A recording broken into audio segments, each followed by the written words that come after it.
TH301 के current paper discuss करने जा रहे हैं। ये तकरीबन 5-6 स्टूडेंट्स ने जो मेरे साथ करंट पेपर शेयर किए उसी को हम डिस्कस करेंगे। तो चलिए स्टार्ट करते हैं। TH301 का एक स्टूडेंट का पेपर है और उन्होंने कहा है कि MCQs जो है वो 40 से 50% वकार सिद्धू की फ़ाइल से आए हैं। तो आपने बाकी सारी फ़ाइल्स को छोड़ के इस फ़ाइल को लाजमी करना है। बाकी को भी कर लें तो वही चीज़ थोड़ा आगे पीछे होती है, लेकिन इसको तो आपने लाजमी करना है ना। ये आपकी टॉप प्रायोरिटी होनी चाहिए। बाकी अगर आप करते हैं तो उसको आपने बाद में करना है, ठीक है। नेक्स्ट इन्होंने कहा है जी, शॉर्ट क्वेश्चंस आए थे, determine फॉरियर coefficient of periodic function, और साथ में इन्होंने दी हुई भी है इक्वेशंस। और नेक्स्ट है कि check whether the function of F X, और आगे दिया हुआ है कि साइन 2x इवन है कि ऑड है, इसको प्रूव करें। थर्ड है कि what arc length of curve, और उन्होंने यहाँ पर भी जो है वो दिए हुए इक्वेशन और कहा हुआ है कि इसकी आर्क लेंथ क्या है वो फाइंड करें। नेक्स्ट है एग्जैक्ट डिफरेंशियल वाला भी क्वेश्चन था और लेप्लेस वाला भी, और आखिरी याद नहीं है। यानी एक जो है वो एग्जैक्ट डिफरेंशियल में से आया हुआ था, लेप्लेस में से आया हुआ था, और इसके अलावा जो है वो अगर कुछ और आया हुआ था कुछ और भी, लेकिन वो उन्हें याद नहीं है। शॉर्ट क्वेश्चन की वो बात करनी है, सारे तो याद नहीं रहते। अच्छा, लॉन्ग का परेशानी होना, अभी बहुत सारे और भी हमारे पास, तो शॉर्ट्स की हिंट आपको वहाँ से भी मिल जाएगी, ठीक है। तो जो ना टॉपिक 2-3 यहीं पे करंट पेपर में आपको दिखाऊंगी ना रिपीट हो रहा होगा, तो उसको तो आपने साइड पे ना पेन लेके ना रजिस्टर पे लिखते जाना है कि ये टॉपिक मैंने लाजमी करना है, ये मैंने लाजमी करना है, ठीक है। बाकी आपकी जितनी भी तैयारी है, जैसी भी है, नहीं भी तैयारी है ना आपकी, ठीक है, आपने लेक्चर्स भी नहीं लिए, कुछ भी नहीं लिया, तो आपने करंट पेपर को देखने, जो इसमें कहा है वो जल्दी से तैयार कर लेना। एक दिन भी अगर आपके पास है ना, तो आप जल्दी से सारी चीज़ों को देखें। देखने के बाद इंशाल्लाह आप तो पास तो कम से कम अच्छे नंबरों से हो जाएंगे, ठीक है। नेक्स्ट देखते हैं कि लॉन्ग जी इन्होंने कहा है कि let RT 2 cos t I और sin TJ find T such that RT arrow and RT are perpendicular to each other. ये क्वेश्चन था। और इससे नेक्स्ट था कि लेप्लेस वाला कुछ था और बाकी मुझे याद नहीं है। ये भी इन्होंने कहा कि बाकी मुझे नहीं याद, लेकिन लॉन्ग में जो है वो लेप्लेस वाला आया हुआ था। अब आप खुद देखें ना, एग्जैक्ट डिफरेंशियल वाले ने बताया कि शॉर्ट में आया था, और लॉन्ग शॉर्ट में ये भी बताया था कि लेप्लेस वाला भी आया था। और यहाँ ये कह रही हैं कि किस हवाले से क्वेश्चन आया था, सेम स्टेटमेंट में, तो मुझे याद नहीं है, लेकिन जो है वो लेप्लेस वाला लॉन्ग में भी आया हुआ था। एक और स्टूडेंट है, उनका देखते हैं। उन्होंने कहा है कि किंजा बिलाल की जो 2 वीडियोस हैं ना, वहाँ से काफ़ी सारा आया हुआ था, और बाकी हैंडआउट्स किंजा बिलाल के जो हैं वो रीड किए हैं, तो क्विज़ बहुत आसान रहेगा। जो हाईलाइटेड हैंडआउट्स हैं ना, उनको रीड करें, और किंजा बिलाल की जो 2 वीडियोस उन्होंने अपलोड की हुई हैं MTH301 के फाइनल टर्म की हवाले से, जिसमें आई थिंक पास्ट पेपर्स वगैरह हैं, तो वो आपने लाजमी देखनी है। इन्होंने कहा कि वहाँ से आया था। शॉर्ट और लॉन्ग में था आर्क लेंथ। अब आप खुद देखें, पिछली लड़की ने भी बताया कि आर्क लेंथ वाला क्वेश्चन था और शॉर्ट थे। फिर उन्होंने कहा कि फॉरियर सीरीज़ का बस नहीं चल रहा था, सारे क्वेश्चंस में अपनी हिस्सा डाल दे। अच्छा, इनके कहने का मतलब है कि फॉरियर जो सीरीज़ है वो भी हर जगह किसी न किसी लिहाज से उन्होंने दिया हुआ था।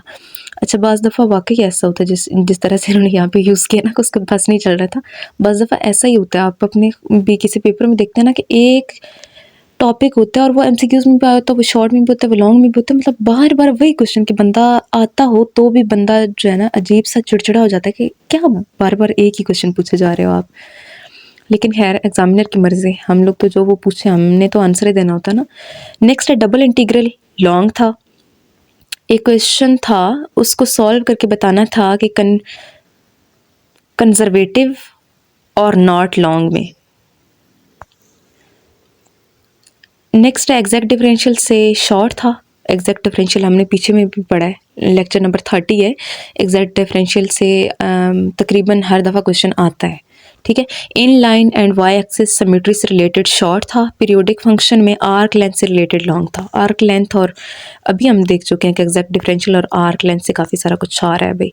नेक्स्ट देखते हैं लेप्लेस वाला टॉपिक से भी बहुत सारे MCQs थे।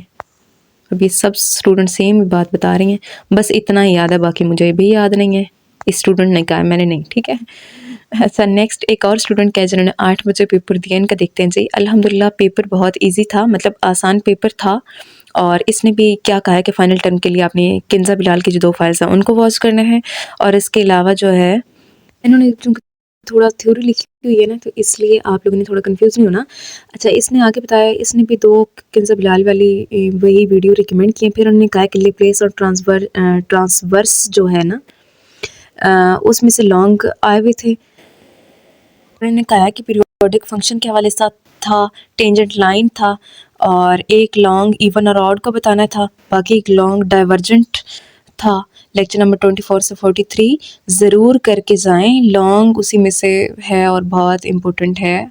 बाकी बहुत ज़बरदस्त पेपर था, मतलब ईजी था। ये भी कह रहे हैं कि ईजी था, हो सकता है इनका अच्छा हो गया हो, इसलिए ये कह रही हूँ। लेकिन एनीवेज जो भी टॉपिक्स बार बार आ रहे हैं ना, वो आपने जो है वो लाजमी करके जाने। ये तो खैर इन्होंने जो है ना वो बाकी नीचे वाली लाइन में यही कहा है कि ईजी होके जाए ETC। ठीक है, नेक्स्ट अब देखते हैं एक और स्टूडेंट का, इसका देखते हैं।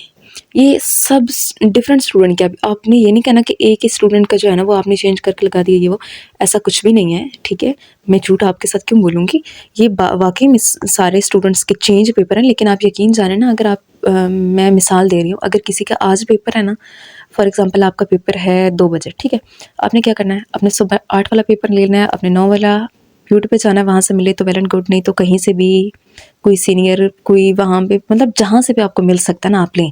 8 वाला, 9 वाला, 12 वाला, अगर 2-3 भी पेपर आपको मिल जाता है ना, सारे नहीं भी मिलता है, 1-2 मिल जाते हैं तो आपका अंदाज़ा हो जाएगा। ठीक है, आपको अंदाज़ा हो जाएगा। और मेरे चैनल पे आपने सब्सक्राइब कर लेना है।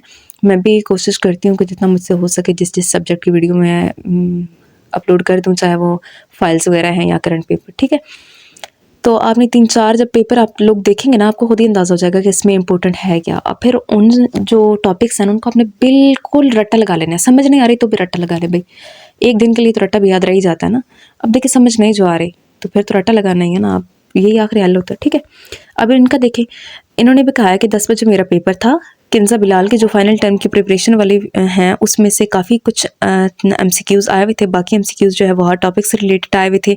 रिप्लेस वाला था, इवन ऑड वाला फंक्शन था, और ऑड फंक्शन बताने थे ग्राफ के, और थ्योरी में भी जो है वो काफ़ी सारे क्वेश्चंस थे। इन्होंने शॉर्ट बताया जी, फोरियर का AO फाइंड करना था, curl of express function, exact differential. अब डिफरेंशियल और फोरियर का हम ऑलरेडी देख चुके हैं कि एक और स्टूडेंट ने भी बताया, सिर्फ इन्होंने ये कर्ल वाला कुछ डिफरेंट बताया कि ये वाला आया था। अच्छा, वेक्टर से रिलेटेड एक था और एक जो है वो एग्जैक्ट डिफरेंशियल का था, ये भी हम पहले देख के आ चुके हैं। नेक्स्ट इन्होंने बोला है कि लॉन्ग जो है वो ग्रीन्स थ्योरम का था, फोरियर का ओनली BN फाइंड करना था, और ग्रेड डिव A बाकी नहीं याद। अच्छा, अब हम जो है वो एक लास्ट जो करंट पेपर है ना वो हम देख लेते हैं। इन्होंने क्या कहा है कि MCQs जो थे वो पास्ट पेपर से थे, और लेक्चर्स जो है वो 23 से 26 से शॉर्ट, लॉन्ग और MCQs ज़्यादा थे। इसका मतलब ये नहीं है कि बाकी सारे फ्री ही थे, उनमें से आया कोई कुछ नहीं था और नापना पड़े। इनके कहने का मतलब है कि वहाँ से ज़्यादा जो है वो चीज़ें ज़्यादा वहाँ से पूछी हुई थी। फिर जो है लेक्चर 45 से 44 और 45 ज़्यादा इम्पोर्टेंट है, और उसमें से रिप्लेस, ट्रांसफॉर्म, MCQs एक था। लॉन्ग नहीं, एक लॉन्ग था, 2 MCQs थे और एक शॉर्ट था। 45 और 44 की बात हो रही, मतलब ये 2 भी कितना इंपॉर्टेंट है, देख लें। ठीक है, नेक्स्ट देखते हैं। Overall all paper was very easy and few MCQs was conceptual. कुछ MCQs जो है वो कंसेप्चुअल थे, ये तो आपको पता ही है, कंसेप्चुअल जो है वो आ ही जाता है। और मोस्टली जो है वो प्रिपेयर्स करें ग्राफ को, इवन और ऑड फंक्शन के जो ग्राफ दिए हुए हैं, पीरियोडिक फंक्शन को और इट्स एम्पलीट्यूड, और उसको जो भी एम्पलीट्यूड के हवाले से डिटेल्स है ना वो भी आपने लाजमी देखनी है। और 1 लॉन्ग क्वेश्चन था वेक्टर वैल्यूड फंक्शन से, फाइंड करना था RT, और RT जो है वो इसके ऊपर कॉमा से लगा हुआ है। वैसे तो इसको हमारी ज़बान में तो डिटर्मिनेंट कहा करते थे, अब मुझे नहीं पता 50 क्या कहते हैं MTH 301 में इसका क्या मतलब है। ठीक है, तो इन चीज़ों को आपने नहीं देखना। बाकी होप्स हो कि ये वीडियो आपको अच्छी लगी होगी और ये आपके लिए बहुत हेल्पफुल रहेगी। बस आपने सिर्फ यहीं से नहीं देखना, आपने जो है वो साथ साथ रजिस्टर पे नोट करना है, और इन सब्जेक्ट्स को जो इसमें लिखा हुआ है ना, इस सब्जेक्ट के इन टॉपिक्स को आपने लाजमी देखना है।